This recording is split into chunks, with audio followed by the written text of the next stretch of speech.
is used, both of these, gold and silver, are used in every single sector of the global economy. Well, let's think about that. What that means is you have the broadest base of functionality and the broadest base of demand. You tell me any other asset that does that. There isn't. So you become your own central banker, right? You're going to count on them to look out for your best interest. Because if you are, I have this bridge in Brooklyn that we could discuss, right? It doesn't happen. They're not going to look for your best interest. You have to do that. But that also comes together with community, right? And the importance of community, because we are not an island. We are really all together on this planet, and coming together, we have the power, we have the strength. But yes, gold and silver in your possession maintains your ability to purchase, because this is a wealth transfer mechanism. If you have everything in fiat money, you will not be able to take advantage of the opportunities that will arise when this debt bubble becomes, it's already popped, when it becomes apparent. But there are opportunities ahead for those that are holding physical gold and silver outside of the system. Be one of them. Don't let those that are in power have all of the opportunities. Being a catalyst is the inflation and the public waking up, because these global central banks have shifted their policy and actually been accumulating gold since 2005, which I think is rather interesting because nobody noticed it until 2010. But of course, it was the crisis that made it apparent to everybody. So I think for the public, we've got more younger people that are coming into the gold and silver market, which is so inspiring to me, because it's not us old people that are going to create this revolution. It's the younger generation that will do that.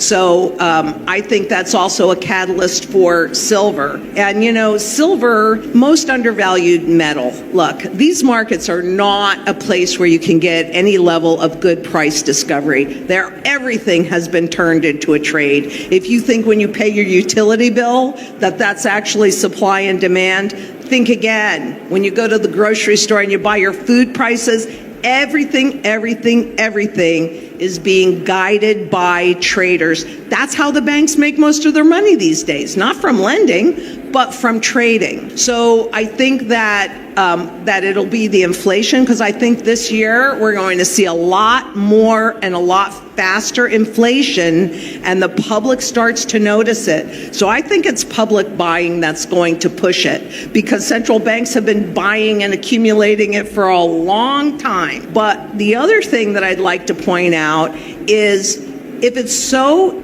many people are manipulating these markets, why don't we still have $400 gold and $5 silver? So I think that is an indication of an expanding market. And that actually gives me a whole lot of hope. And I think both metals, I mean, you know, you look at the fundamental value, because one thing I learned from my Uncle Al, and when you're dealing with hard assets, is it always goes from undervaluation to fair valuation to overvaluation, like this continuous figure 8, right? An infinity sign. And so where are we now? We're probably right about here, still in undervaluation.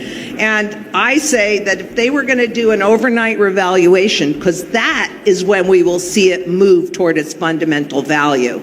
Because what gold and silver are the flip side of the fiat money, the debt-based money. So it's easy enough to go ahead and say, okay, how much debt is there in this world, and how much gold is there in this world, even with the new gold find in China, right? Anytime you get physical, there is a finite amount, period, right? So it doesn't really matter, but you look at this, and I know that gold is really worth somewhere north of $40,000 an ounce, and silver's worth somewhere north of $2,000 an ounce. So at $2,600, $2,700, $3,000, or at $30, it's ridiculous. Having said that, though, I think what we're headed into, and I think it's already begun, is the hyperinflationary depression. And I've looked at enough hyperinflationary circumstances, and you see that gold-silver ratio gap go more and more narrow, but then toward the end of it, gold expands because gold is the primary currency metal. Silver is used in manufacturing as well. Gold is recoverable, silver is a diminishing asset, gets used up. So there is really no good justifications for the prices, but I think it's public participation that will push that. And I could easily see silver. I mean, it could have happened this year too. But what you can't control is how much gold and silver is created by these contracts that do not and never will exist.